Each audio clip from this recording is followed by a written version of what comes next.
अब देखिए बच्चे पढ़ने वाले हैं, मान लीजिए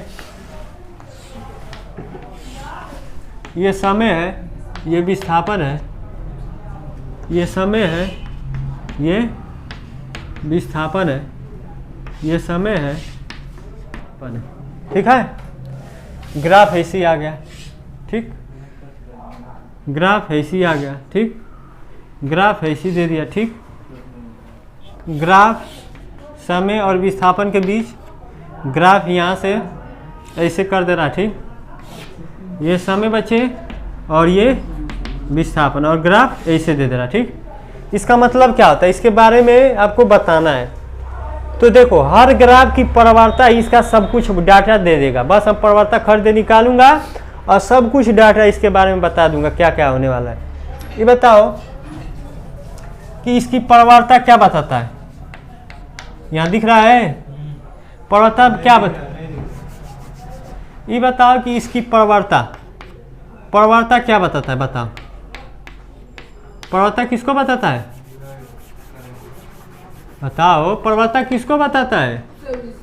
अरे गधा, वेग को बताता है। प्रवणता किसको बताएगा, वेग को बताएगा। तो देखो यहाँ पे इसकी प्रवणता निकालो, ठीक है। तो यहाँ जब प्रवणता निकालोगे तो यम बराबर क्या होता है, tan थीटा। इस ग्राफ क्या एक्स अक्ष के पैरेलल है, मतलब समय के पैरेलल है, तो प्रवणता इसकी क्या होगी, 0। तो यम बराबर tan 0, तो यम बराबर 0। अब प्रवणता किसको बता रहा है, वेग को। तो इससे पता चलता है कि वेग क्या है, 0 है। किसी चीज़ का यदि वेग 0 है तो वस्तु किस अवस्था में, विराम अवस्था में, रुकी अवस्था में। तो पहली ग्राफ से क्या शिक्षा मिला बच्चे, कि वस्तु किस अवस्था में है, विराम अवस्था में है। मान लीजिए कि मेरा वेग 0 है तो मैं किस में हूँ, विराम अवस्था में हूँ ना, तो वही बात है। अब इससे देखिए इसकी प्रवणता निकालिए, तो प्रवणता निकालने के लिए यही झुकाव होता है एक्स से ना। हाँ, यदि मान लीजिए ये एक्स से झुकाव थीटा बराबर मान लो 45 अंश है, कितना आ गया, 45 अंश। तो इस रेखा की प्रवणता निकालना है, तो देखो तो यम बराबर क्या होगा, tan थीटा। तो यम की जगह क्या, यम थीटा की जगह क्या रखोगे, 45 अंश। तो tan 45 अंश का मान क्या आ गया, 1। और इसका प्रवणता क्या किसको बताता है, वेग को। तो वेग कितना बता रहा है, 1 मीटर पर सेकेंड। तो इसका मतलब कि इस पॉइंट पे प्रवणता का वेग, इस पॉइंट पे जो वेग होगा 1 मीटर पर सेकेंड होगा, इस पॉइंट पे निकालोगे प्रवणता तो वही होगा। हर पॉइंट पे प्रवणता क्या होगा, सेम होगा। देखो इस पॉइंट पे प्रवणता निकालोगे तो इससे झुकाव क्या है, थीटा 45 अंश। यहाँ पे निकालोगे तब वो थीटा कितना होगा, 45 अंश। यहाँ से निकालोगे तो कोण चेंज होने वाला नहीं है, थीटा क्या होगा, 45 अंश। तो बार बार ये बराबर tan थीटा में 45 तो इस पॉइंट मतलब किसी पॉइंट पे यदि वेग पूछ दूं तो उसकी वेग क्या होगा, 1 मीटर का है। जब प्रवणता सेम तो क्या सेम, वेग सेम। तो इस रेखा की प्रवणता सेम है तो क्या सेम है, वेग सेम है। तो एक नियत वेग जा रहा है ना, वेग आगे बढ़ रहा है पीछे बढ़ रहा है, तो इसका वेग क्या है बच्चे, नियत है। क्या है, नियत। तो दूसरे ग्राफ से हमें क्या शिक्षा मिली, इस दूसरे ग्राफ से कि वस्तु का वेग क्या है, बोलो वस्तु का वेग क्या है, नियत है। क्या है, नियत है। बात समझ में आया। तो वस्तु का वेग क्या है, नियत है। अब यहाँ पे ध्यान समझना, अब यहाँ से यहाँ तक का मान लीजिए कि आपका कोण थीटा बराबर, इससे झुकाव कितना हो गया, 135 अंश। जब ऐसी हो गया तो इसकी प्रवणता निकालोगे तो यम बराबर क्या होगा, tan थीटा। तो यम बराबर tan थीटा की जगह क्या रखो बच्चे, 135।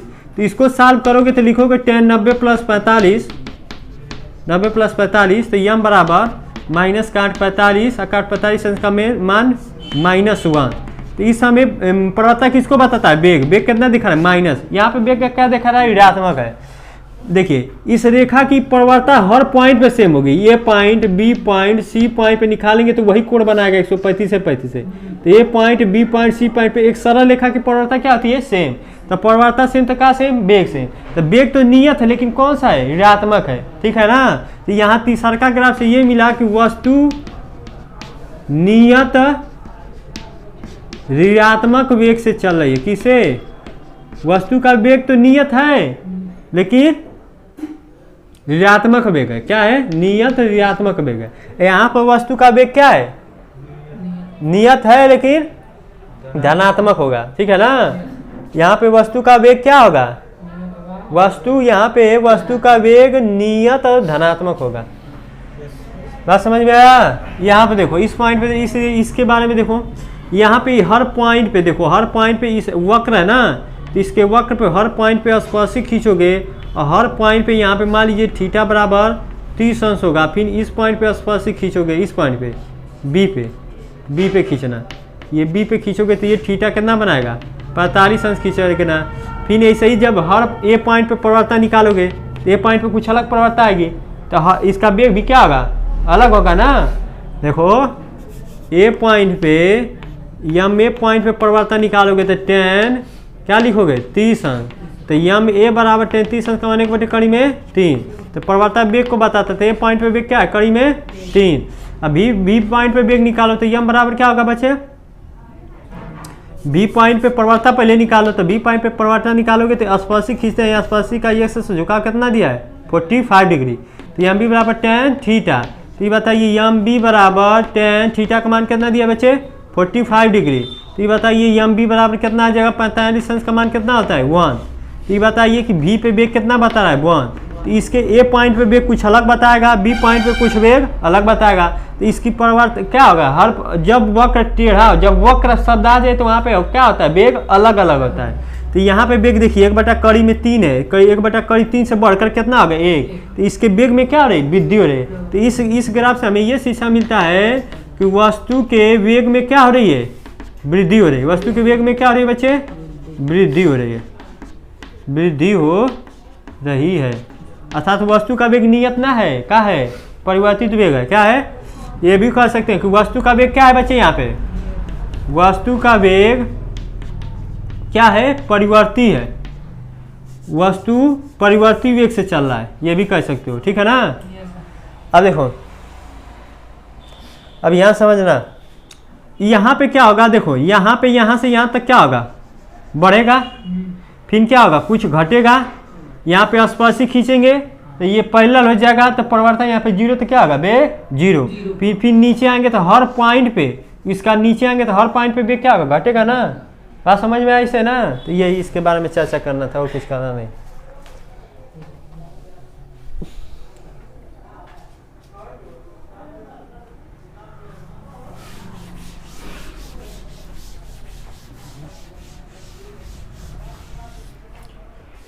देखो अब बच्चे आपको निकालना क्या है, इसी तरह मान लो आ जाए टी और भी के बीच ग्राफ, टी और भी, टी भी, भी और टी,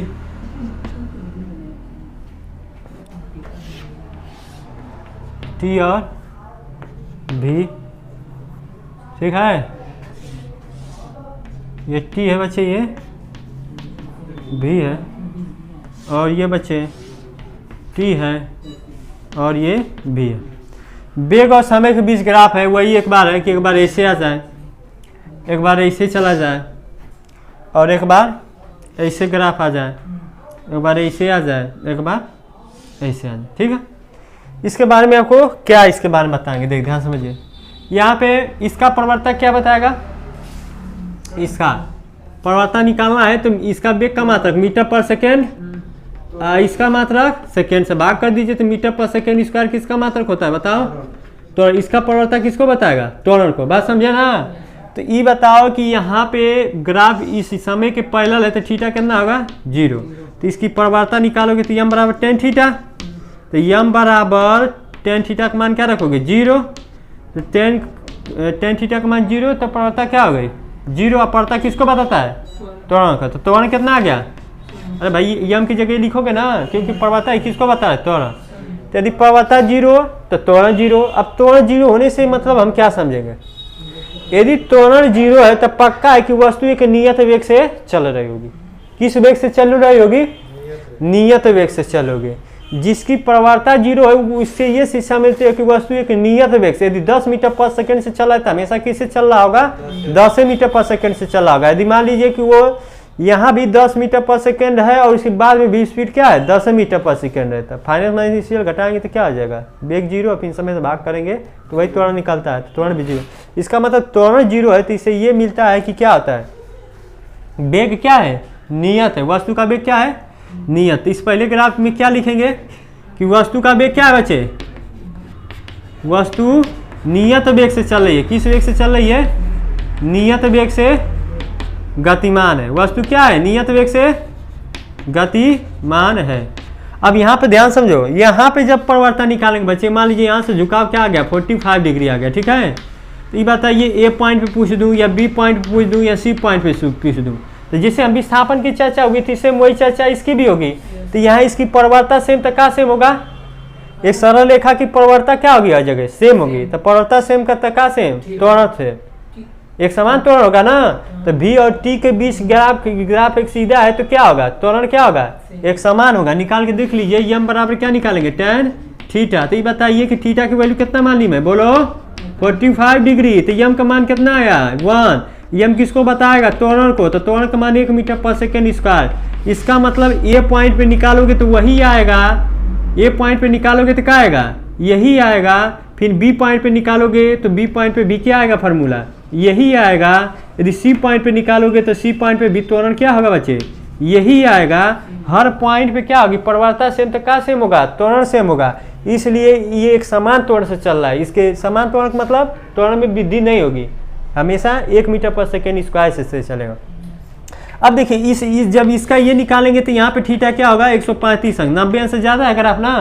तो देखिए जब ग्राफ ये 90 अंश से ज़्यादा हो जाए तो इसकी प्रवणता वैसी 0 होती है। ये यहाँ से यहाँ तक प्रवणता हमेशा धनात्मक होता है।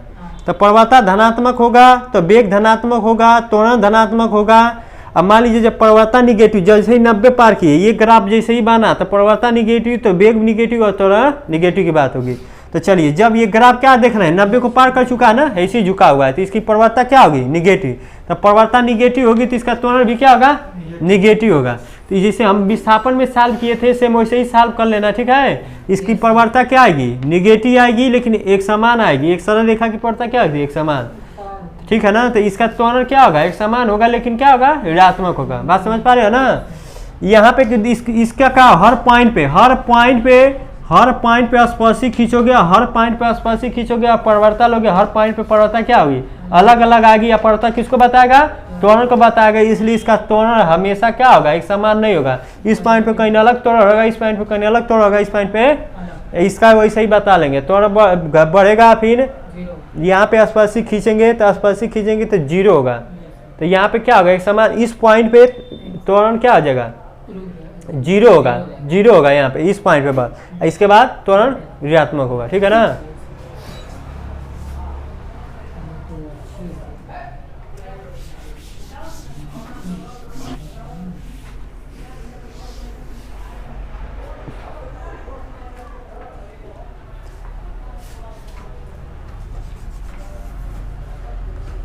देखो किताब तो 11 की है नहीं।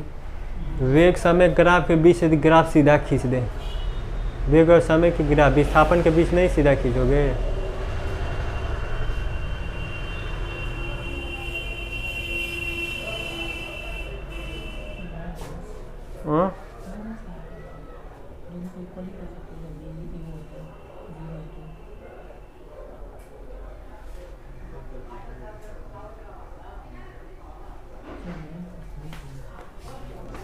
वस्तु का वेग नियत हो, वस्तु का वेग क्या हो, एक समान नियत वेग से चल रहा है, एक समान नियत वेग से गतिमान है। नियत वेग से क्या बचे, गतिमान है। गतिमान है तो इसका ग्राफ कैसे खींचते हैं, आई बी होगा, आई बी और टी के बीच खराब होगा। इसके ग्राफ कैसा मिलेगा, ऐसा मिलेगा ना। इस समय वस्तु का वेग क्या बचे, नियत है। तो ये बताओ कि मान लो कि इस पॉइंट पर लंब डालिए, समय क्या होगा t1 ए पॉइंट पे, और t1 समय पे वेग क्या है, v है। t1 समय वेग क्या है, v है। आई मान लीजिए t2, यहाँ से यहाँ तक का समय लगा होगा t2, यह स्थान b, ये पॉइंट b, और बी स्थान पे वेग कितना है, भी है। तो ए बी सी डी इसका हमें घिरा हुआ क्षेत्रफल ज्ञात करना है। क्या ज्ञात करना है, घिरा हुआ क्षेत्रफल। तो ये बताओ करोगे क्या, ध्यान समझो। करोगे तुम बच्चे यही कि देखिए इसका घिरा हुआ क्षेत्रफल निकालना था, लंबाई हो गई, है क्या हो गई, आई चौड़ाई हो गई। तो ये आयत दिख रहा होगा, इस आयत का क्षेत्रफल निकाल दिया, लंबाई गुणे चौड़ाई। तो लंबाई कैसे निकलेगा, पूरे समय में से यही वाला समय घटा दोगे तो कितना बचेगा, T2 माइनस T1। है समय ए भी प्राप्त हो गया। चौड़ाई कितनी आएगी, है ओ मान लो, है मान लो ई। ओ ई किसके बराबर होगा, सीडी के ना। तो ओ ई भी है तो सीडी भी कितना होगा, ये भी होगा। तो इसका क्षेत्रफल क्या होगा बच्चे, आयत का नाम लिख दीजिए, ए बी डी सी का क्षेत्रफल। इस आयत का क्षेत्रफल बराबर क्या आता है, लंबाई गुणे चौड़ाई। ये बताइए भी और टी के बीच क्षेत्रफल किसको बताता है, क्षेत्रफल के ज्ञात करने के लिए भी में टी का गुणा कर दो, किसको बताएगा, विस्थापन को बताएगा ना बच्चे। हाँ तो ये यश को बताएगा। लंबाई कितना दिख रही है आपको, T2 माइनस T1 और चौड़ाई कितनी दिख रही है, भी। तो आपको सूत्र मिल के आया, T2 माइनस T1 कितना बताएगा, डेल्टा T इंटू भी। बात समझ पा रहे हो।